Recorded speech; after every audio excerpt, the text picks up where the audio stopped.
ചിത്രകലയിലൂടെ കലാരംഗത്ത് വന്ന് പിന്നീട് ശില്പകലയിലൂടെയും അഭിനയകലയിലൂടെയും കലാസംവിധാനത്തിലൂടെയും ഇന്ന് സഹസംവിധാന രംഗത്തെത്തി നിൽക്കുന്ന ഒരു കലാകാരൻ.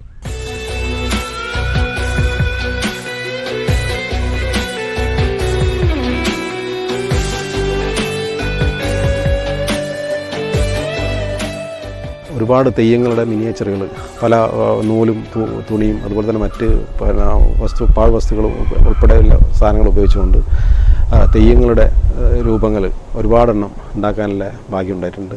കഴിഞ്ഞ പെരുങ്കളിയാട്ടത്തിന് ഏതാണ്ട് ഈ അതിയുടെ മുച്ചിലോട്ടേക്ക് ഒരു 10 അടി വലുപ്പത്തിലുള്ള മുച്ചിലോട്ട് ഭഗവതിയുടെ ശില്പം എന്ന് വെച്ചാൽ മുടിയുടെ ഒരു ഭാഗം ഉണ്ടാക്കാൻ വേണ്ടിയിട്ട് ഞാൻ കഴിഞ്ഞിട്ടുണ്ട്.